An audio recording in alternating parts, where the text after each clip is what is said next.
যার ছবি দেখতে পাই, যে কাছে না থাকলেও কাছে থাকার অনুভব করতে পারি, নিরালায় কান পাতলে যার কথা শুনতে পাই, তাকে কি কখনো ভোলা যায়?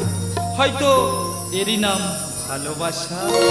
তাই তো তোমার এই মিষ্টি মুখটা যতবার দেখি ততবারই বলে উঠি আমি তোমাকে ভালোবাসি। ভালোবাসো তুমি শুনেছি অনেকবার, সেদিনেরই মতো লাগেনি তো কভু আর।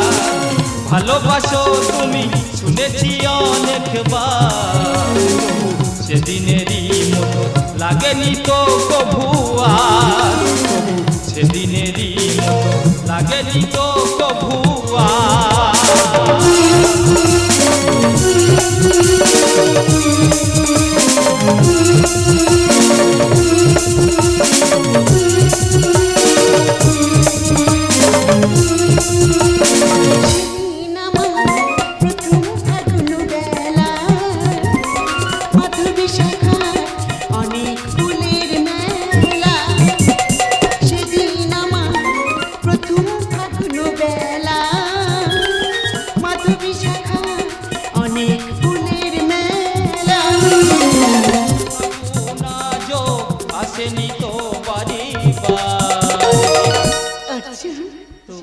সেদিনেরই মতো লাগেনি তো কভু আর।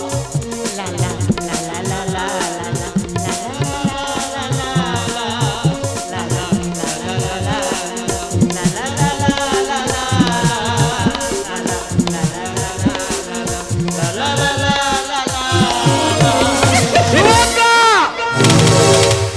ওকে ভালোবাসার মতন কি যোগ্যতা আছে তোমার?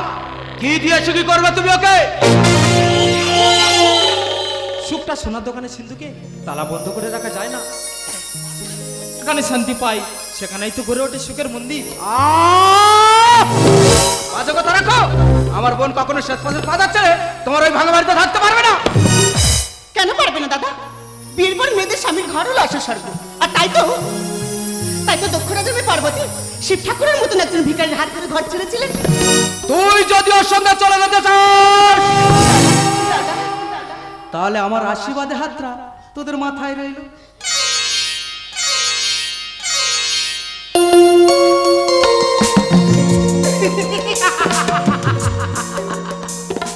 আমি জানতাম অর্জুনের সঙ্গে কথা বলার পর তুমি ওদের বিয়েটা মেনে নেবে।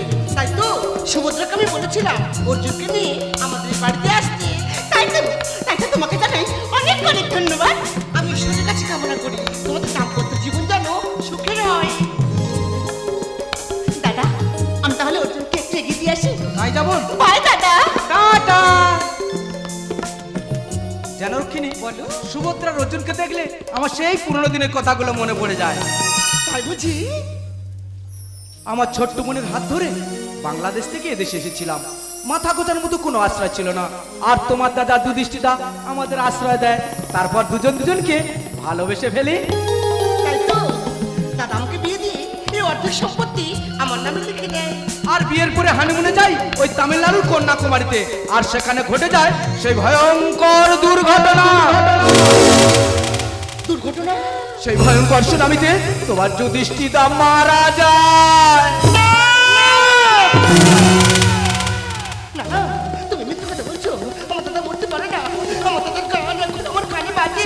আমার দাদা আমার কানে কানে যেন বলছে, মার স্নেহ কাকে বলে জানি না, বাবার মমতাটুকু বুঝতে না বুঝতে এ বিরাট পৃথিবীতে বুঝলাম বুঝারা আমার আর কেহ নাই। ও আমার ছোট বোন, বড় আদরের ছোট বোন। ও আমার ছোট বোন, বড় আদরের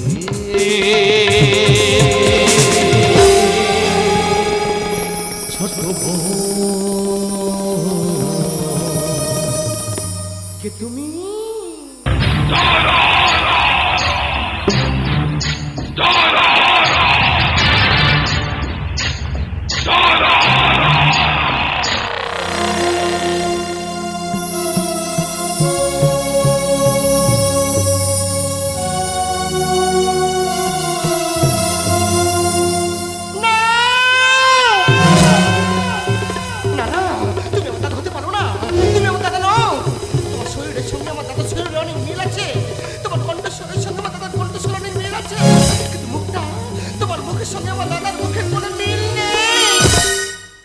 বিশ্বাস করবো না?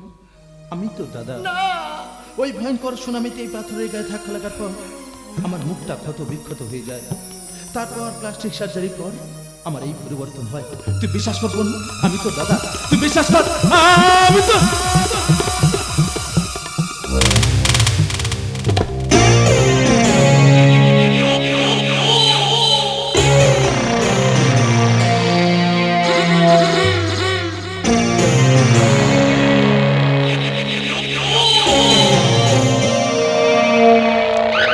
কে তুমি? কেন এসেছো? কি চাই তোমার? নাম দুর্যোধন পাল। তবে রামায়ণের মন্থরা আর মহাভারতের শকুনের পায়েল করে মালানো যেখানেই ঢুকবো হয় কুরুক্ষেত্র নয় নর্তকাণ্ড। এই সম্পত্তির অর্ধেক ভাগ আমি তোমাকে পুলিশে দেব। পুলিশের হাত ধরে আমার জন্য গুন্ডাদের ডেরায় বড় হয়েছে আমি। মস্তানি করে আমার পেশা, আমার পেশা। মিথ্যা কথা বলা আমার গলার মালা। তুই যেখানেই বলবি সেখানে যাবো, শুধু যাওয়ার আগে বোন আর বইয়ের কথাটা ভেবে যাস, কারণ মেয়েদের উপর অত্যাচার করতে আমার খুব কষ্ট লাগে।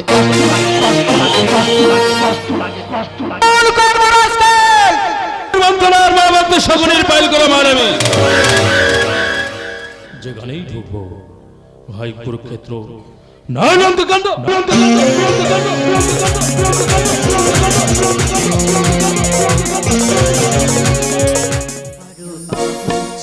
সে যখন তখন বায়না ধরে, মন বড় অবুঝ। সে যখন তখন বায়না ধরে, না পেলে নীরব অভিমানে কান্না ঝরে। মন বড় অবুঝ। সে যখন তখন বায়না ধরে, তখন বায়না ধরে, যখন তখন বায়না ধরে। আমি যুধিষ্ঠিরকে ভালোবাসতাম, আর যুধিষ্ঠির মারা যাবার পর এখন আমি অর্জুনকে ভালোবাসি। আচ্ছা আপনারা বলুন তো, এখন আমি কার কাছে যাব? একদিকে অর্জুন আর একদিকে যুধিষ্ঠির। আসলে আসলে আমরা মেয়েরা কিছুটা কম দামি আদরের মতো। সাময়িক ভালো লাগাকে আমরা ভালোবেসে ফেলে অতীতকে ভুলে যাই, কিন্তু কিন্তু যুধিষ্ঠির কি পারবে আমায় ভুলে যেতে? এখনো যে তার শাহিরি আমার কানে বাজে। পাথর পানি পর মধ্যে গো, पत्थर पानी पर मत भिगो क्योंकि वो पानी और भी कोई पीता है। जीना है तो हंस कर जो क्योंकि तुम्हें देखे और भी कोई जीता है। चिरदिन ना धरे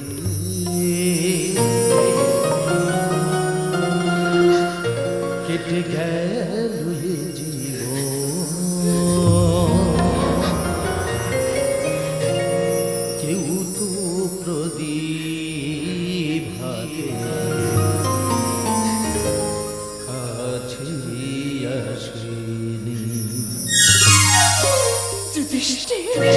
চিরদিন না ধরে কেটে গেল এ জীবন কেউ তো প্রদীপ কাছে আসেনি। দূরে থেকে দেখেছি পূর্ণিমারা কখনো আমার ঘরে জোছনা চিরদিন কেটে গেল এ জীবন কেউ তো প্রদীপ কাছে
কাছে আসে।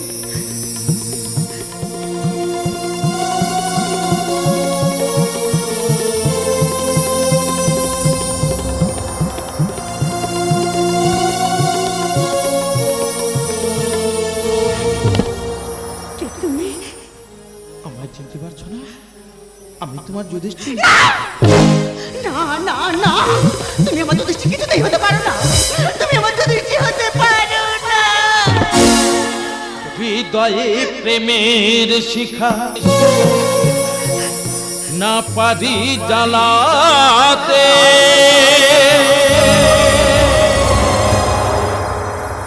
না পারি তোমায় আমি আজও ভুলে যে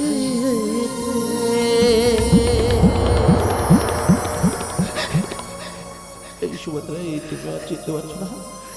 ভালো করে দেখতে দেখো, আমি তোমার যুধিষ্ঠির। আমার তোমার জন্য কত নতুন নতুন শাড়ি আনতে, আমার এই বলতে কোথাও পাওয়া তো শাড়ি। ভালো করে দেখো। না না না, তুমি আমার যুধিষ্ঠির কিছুতেই হতে পারো না। তুমি আমার যুধিষ্ঠির কিছুতেই হতে পারো না। জনমে জনমে তাই তোমাকেই পেতে চাই, যদি কখনো পারো চিনতে আমার।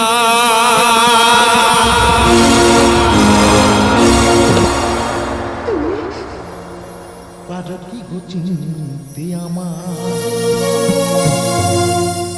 তুমি পারো কি গো চিনতে আমার?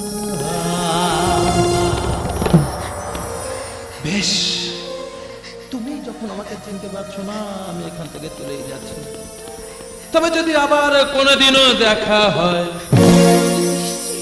তুমি পারবে কি চিনতে আমার?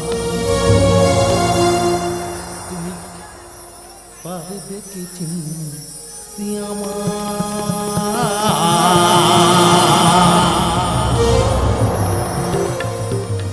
এই মানুষ কেন কেন ওর কথাগুলো শুনে আমার বারবার মনে হয় আমার অনেক দিনের চেনা, আমার অনেক দিনের চেনা জানা এক ঠিকার।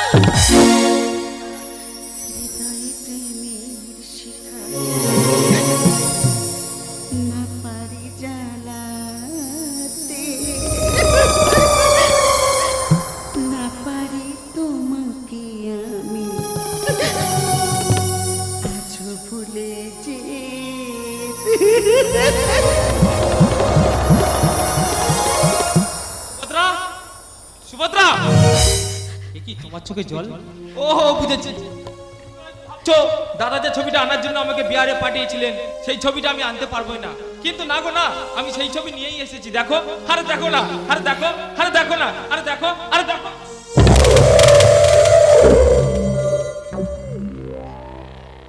কে তুমি? আমার এই আনা ছবির সঙ্গে তোমার চেহারার এত মিল? ছবিটা আমার, তাই এত মিল। কোথায় কৃষ্ণকান্ত বাবু? দেখুন দেখুন দেখুন, অর্জুনে আনা ছবির সঙ্গে আমার মিল আছে কিনা দেখুন। দাদা, আমার মনে হয় এই শয়তানটা টাকা খাইয়ে হিসাব করেছে। অবশ্যই টাকা খাইয়ে করেছি। তবে বিহারের ক্লাবের অতগুলো সদস্যদের টাকা দেওয়ার থেকে যে ছবিটা আনতে গিয়েছিল, অর্জুনকে টাকাটা দিলে কেমন হয়? তার মানে কি বলতে চাও তুমি? মানে তোর প্রীতি না করতে 5 লাখ টাকার বিনিময়ে আমার কাছে বিক্রি হয়ে গেছে। এ তুমি কি বলছো? সুভদ্রা না, তুমি আমাকে বিশ্বাস করো সুভদ্রা। ছি, অর্জুন, ছি। সুভদ্রা, তুমি এত নিচ। আজ থেকে তোমার আমার সম্পর্ক এখানে শেষ। ঠিক আছে? I hate you. I hate you. I hate you. Subhadra, Subhadra. এই একটা প্যাথেজ মিউজিক বাজাও তো। আরে না না না, এরকমটা না। বুঝতে পারছো না, প্রেমে আঘাত পেয়েছি। এমন কিছু একটা বাজাও যেন ভেতরটাতে লাগে।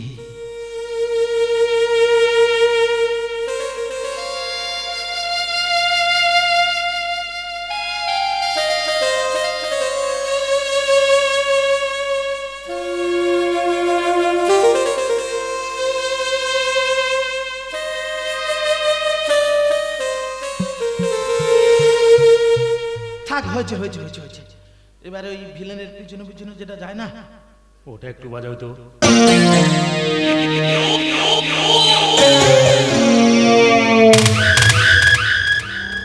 রোম সাম্রাজ্য যখন ধ্বংস হচ্ছিল তখন সম্রাট নুরও বাজিয়েছিল বেহালা, আর চৌধুরী বংশ যখন ধ্বংস হবে আমি বাজাবো বাঁশি বাঁশি বাঁশি বাঁশি বাঁশি।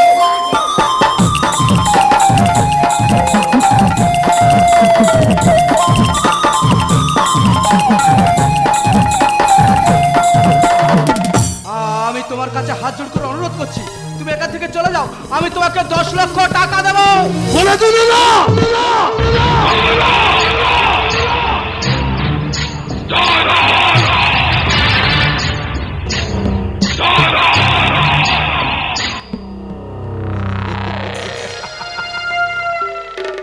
কেমন বুদ্ধি করে অর্জুনকে তোমাদের সামনে ভিলেন বানিয়ে দিলাম বলো? হ্যাঁ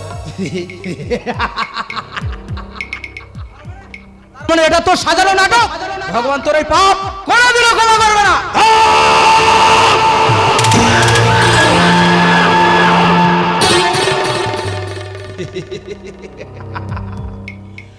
বাবার কোন দিন কাকে ছেলে যে পাপ করেছিল ভগবান রামচন্দ্র, অন্যায় ভাবে বালিকে বধ করেছিল। মৃত্যুটা শুনেছিস? সরোজ নদীর তীরে ঝাঁপ দিয়ে আত্মহত্যা করেছিল। পাপ করেছিল ভগবান কৃষ্ণ, ছলনা করে গান্ধারীর 100 ছেলেকে মেরেছিল। গান্ধারী অভিশাপ দিয়েছিল যদু বংশ ধ্বংস। মৃত্যুটা শুনেছি, জরা ব্যাগ তীর মেরে মেরেছিল। তা আমিও মরবো। তবে তুই বাঁচবি তো। তবু ভারতবর্ষের মানুষের বিচারে তুই কোনোদিনও ক্ষমা পাবি না। কৃষ্ণকান্ত বাবা, তুমি এখন আদর্শের আতুল ঘরে বসে মূল্যবোধের হিসাব করছো। তুমি হয়তো জানো না, রামকৃষ্ণ দেশের ছেলেরা বর্তমানে মিঠুনের ফাটাকষ্টই মজে বসে আছে। কীর্তনের আগ্রায় শোনা যাচ্ছে কেওড়া বিড়ি ঝাঁটাইলে জিজ্ঞাসা প্রিয়া টাটা বাটা মানে জিন্দাল কোটি কোটি টাকা নিয়ে বসে আছে এদেশের সবুজ মাটি কেটে শ্মশান করবে বলে। আর আমাদের মধ্যে 2 নম্বরই জালেমালেরা কাঁচি হাতে নিয়ে দাঁড়িয়ে আছে সেই শ্মশানের ফিতে কাটবে। আর আগে ভারতবর্ষের মানুষ তোর গলা কেটে দেবে। শয়তান পারবি না।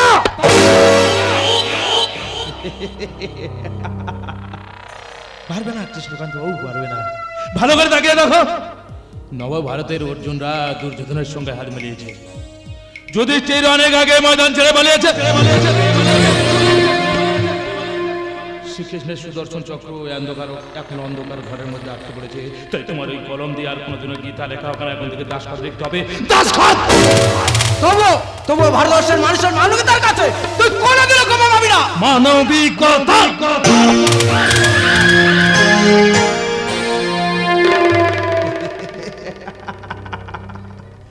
ভারতবর্ষের মানুষের মধ্যে কবে মানবিকতা ছিল?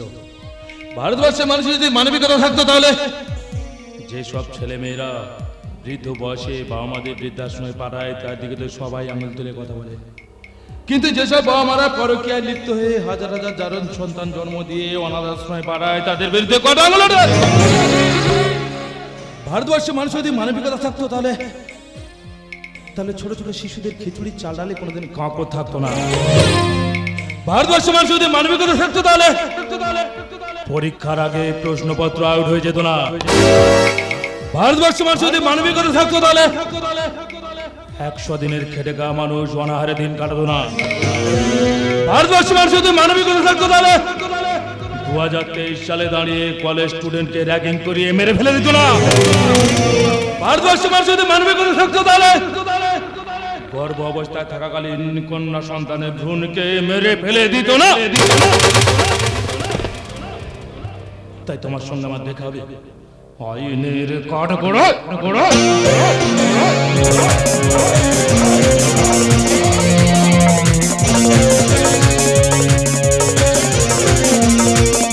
আচ্ছা, আপনাদের অভিযোগ দুর্যোধন যুধিষ্ঠির যে আপনাদের অর্ধেক সম্পত্তির ভাগ চাইছেন। করতে চাই। কিন্তু তার জন্য যে উপযুক্ত প্রমাণ চাই। প্রমাণ আমি দেবো স্যার। তখন আমার 9 বছর বয়স, আমার জন্মদিনে আমার দাদা আমার জন্য একটা ছোট্ট উপহার আনছিল, কিন্তু একটা অ্যাক্সিডেন্টে সেই উপহারটি ভেঙে যায়। জানেন স্যার, আমি সেদিন একটু বেশি কেঁদেছিলাম। তখন আমার দাদা আমাকে বলেছিল, মনের ব্যথা ভুলে গিয়ে হাসতে শেখো, জীবনটাকে আরো ভালোবাসতে শেখো।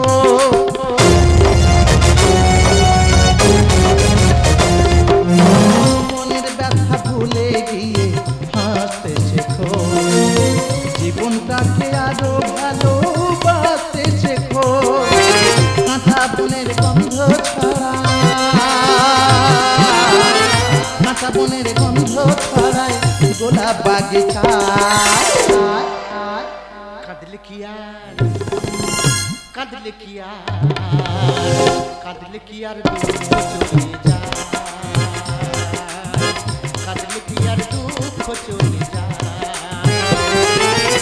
চোখেরই জল ফেললে শুধু, চোখেরই জল ফেললে শুধু দুঃখ বেড়ে যায়। কাঁদলে কি আর, কাঁদলে কি আর দুঃখ চলে যায়, কাঁদলে কি আর দুঃখ চলে যায়, কাঁদলে কি আর দুঃখ চলে যায়।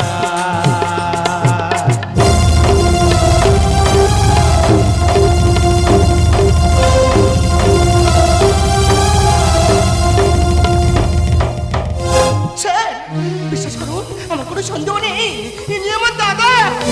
না, এ তোমার দাদা হতে পারে না। তুমি বিশ্বাস করো, আমি মিথ্যে কথা বলছি না, ইনি আমার দাদা। রক্ষিণী, তুমি কেন বিশ্বাস করতে চাইছো না? এ তোমার দাদা হতে পারে না, পারে না, পারে না। কেন হতে পারে না? কারণ আজ থেকে 3 বছর আগে তোমার দাদাকে খুন করে লাশটা আমি নদীর জলেতে ভাসিয়ে দিয়েছি।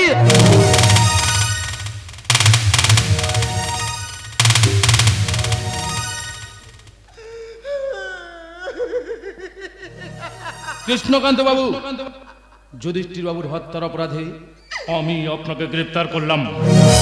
আপনি গ্রেপ্তার করুন মানে? ইয়েস, আমি দুর্যোধনও নই, যুধিষ্ঠিরও নই, আমি হলাম সিআইডি অফিসার কর্ণধর চৌধুরী।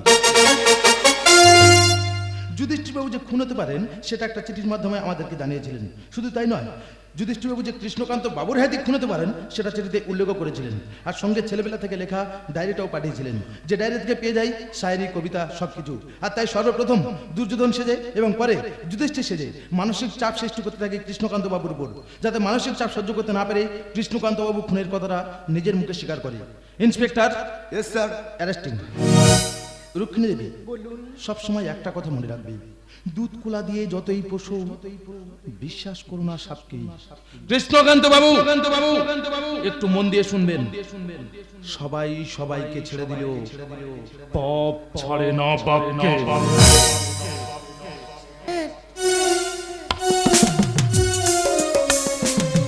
জানেন স্যার, আজ 3 বছর এই রাখিটা নিয়ে আমি ঘুরে বেড়াচ্ছি আমার দাদার হাতে বেঁধে দেবো বলে, কিন্তু জানেন দাদা তো আজই এলো না। এই রাখিটা তুমি পড়বে দাদা। বেশ, আজ থেকে নয় তোর যুধিষ্ঠির হয়ে বেঁচে থাকবো। দে, পরিয়ে দে।